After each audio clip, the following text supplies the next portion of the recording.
CK ടോക്സിന്റെ മറ്റൊരു football ടോക്കിലേക്ക് എല്ലാവർക്കും ഒരിക്കൽ കൂടി സ്വാഗതം.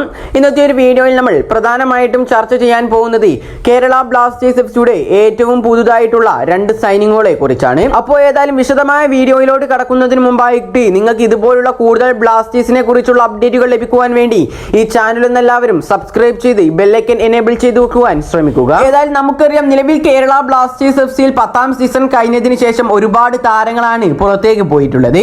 അതിൽ പ്രധാനപ്പെട്ട ഒരു താരം തന്നെയാണ് സെന്റർ ബാക്ക് പൊസിഷനിൽ കളിച്ചിട്ടുണ്ടായിരുന്ന മാർക്കോ ലെസ്കോവിച്ചിന്റെ ഇറങ്ങിപ്പോക്ക്. ഇതിനോടനുബന്ധിച്ചുകൊണ്ട് നിലവിൽ ഇപ്പോൾ കേരള ബ്ലാസ്റ്റേഴ്സ് എഫ്സി ഒരു പ്രതിരോധ താരത്തെ സൈൻ ചെയ്ത് കഴിഞ്ഞിട്ടുണ്ട് എന്നാണ് നമുക്ക് അറിയാൻ സാധിച്ചിട്ടുള്ളത്.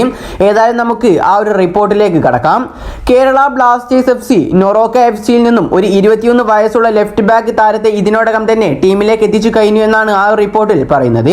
കൂടാതെ തന്നെ 2-3 വർഷത്തേക്കാണ് ഈ ഒരു താരത്തിന്റെ കരാർ കേരള ബ്ലാസ്റ്റേഴ്സ് എഫ്സി തിട്ടപ്പെടുത്തിയിരിക്കുന്നത് എന്നും ഈ റിപ്പോർട്ടിൽ പറയുന്നുണ്ട്. നൊറോക്ക എഫ്സിക്ക് വേണ്ടിയിട്ട് വളരെ നല്ല രീതിയിൽ തന്നെ മികച്ച പ്രകടനം കാഴ്ചവെച്ചിട്ടുണ്ടായിരുന്ന ലിഗ്മാംബാം രാകേഷ് എന്ന സൂപ്പർ താരത്തെയാണ് നിലവിൽ കേരള ബ്ലാസ്റ്റേഴ്സ് എഫ്സി ടീമിലേക്ക് എത്തിച്ചിരിക്കുന്നത് എന്നും ഈ റിപ്പോർട്ടിൽ പരാമർശിക്കുന്നുണ്ട്.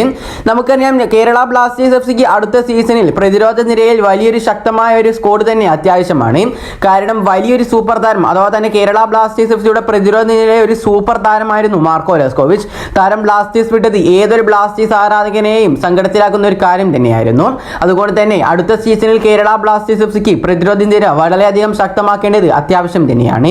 ഇനി ഏതായാലും കേരള ബ്ലാസ്റ്റേഴ്സ് എഫ്സിയുടെ ആ ഒരു രണ്ടാമത്തെ സൈനിങ്ങിലേക്ക് നമുക്ക് കടക്കാം.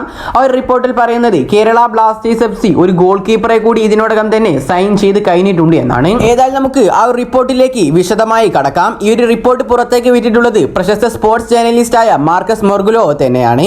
മാർക്കസ് മൊർഗുലോയുടെ റിപ്പോർട്ടിൽ പറയുന്നത് NK ഒളിമ്പിജ ലുബ്ലിയാനിയൻ എന്ന ക്ലബിൽ നിന്നും സോം കുമാർ എന്ന സൂപ്പർ താരത്തെയാണ് നിലവിൽ കേരള ബ്ലാസ്റ്റേഴ്സ് എഫ്സി ടീമിലേക്ക് എത്തിച്ചിരിക്കുന്നത് എന്നാണ് മാർക്കസ് ട്വീറ്റ് ചെയ്തിരിക്കുന്നത്. ഇത് കൂടാതെ തന്നെ 2021 സാഫ് അണ്ടർ 20 ചാമ്പ്യൻഷിപ്പ് നേടിയ ഒരു സൂപ്പർ താരം കൂടിയാണ് ഈ ഒരു സോം കുമാർ എന്ന ഗോൾ കീപ്പർ. യൂറോപ്പിലേക്ക് മാറിയ ഇന്ത്യൻ ടീമിന്റെ ഭാഗം കൂടിയായിരുന്നു ഈ ഒരു താരം. കൂടാതെ തന്നെ ഈ ഒരു ഗോൾ കീപ്പറുടെ ഉയരമായി കണക്കാക്കിയിട്ടുള്ളത് 6.2 അടിയോളം ഉയരമാണ്.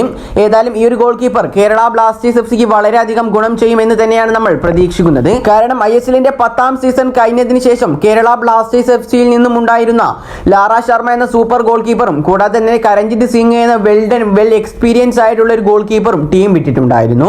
അതുകൊണ്ട് തന്നെ ഇനി ബ്ലാസ്റ്റേഴ്സിന് ഈ ഒരു ഗോൾ കീപ്പറെ വളരെയധികം അത്യാവശ്യം തന്നെയാണ്. സച്ചിൻ സുരേഷിന് പരിക്ക് പറ്റിയ സാഹചര്യത്തിൽ ബ്ലാസ്റ്റേഴ്സിനെ കാത്തിട്ടുണ്ടായിരുന്നത് കരഞ്ജിത് സിംഗ് ആയിരുന്നു. താരം വിരമിച്ച സാഹചര്യത്തിൽ പിന്നീട് ലാറ ശർമ്മയായിരുന്നു ബ്ലാസ്റ്റേഴ്സിന്റെ കാവൽമാലാകയായി ഉണ്ടായിട്ടുണ്ടായിരുന്നത്. പക്ഷേ ലാറ ശർമ്മയും ബ്ലാസ്റ്റേഴ്സ് വിട്ട ഈ ഒരു സാഹചര്യത്തിൽ ഈ ഒരു സോംകുമാർ എന്ന സൂപ്പർ താരം ബ്ലാസ്റ്റേഴ്സിന് വലിയ രീതിയിൽ തന്നെ പ്രതീക്ഷ നൽകുമെന്നുള്ളതും ഉറപ്പ് തന്നെയാണ്. ഏതായാലും അടുത്ത ISLന്റെ 11ാമത്തെ സീസണിൽ കേരള ബ്ലാസ്റ്റേഴ്സ് എഫ്സിയുടെ ഗോൾ കീപ്പർ സ്ഥാനത്ത് നമുക്ക് ആദ്യം തന്നെ സച്ചിൻ സുരേഷിനെ ചിലപ്പോൾ കാണാൻ സാധിക്കുകയില്ല എന്നാണ് നമുക്ക് അറിയാൻ സാധിച്ചിട്ടുള്ളത്. താരത്തിന്റെ പരിക്കിൽ നിന്നും താരമൊക്കെ ഒന്ന് റിക്കവറി ആയി വരേണ്ട ടൈമുണ്ട്. അതുകൊണ്ട് തന്നെ മറ്റൊരു ഗോൾ കീപ്പർ ആയിരിക്കും സച്ചിന്റെ സ്ഥാനത്തുണ്ടാവുക. ഏതായാലും ഈ ഒരു രണ്ട് അപ്ഡേറ്റ് അഥവാ ഈ രണ്ട് സൈനിങ്ങിനെ കുറിച്ചുള്ള നിങ്ങളുടെ അഭിപ്രായങ്ങൾ നിങ്ങൾ താഴെ കമന്റായി രേഖപ്പെടുത്തുക.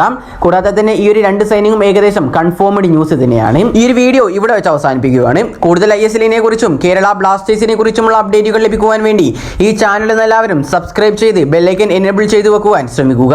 അപ്പോൾ അടുത്തൊരു അപ്ഡേറ്റുമായി വീണ്ടും വരാം. Good bye.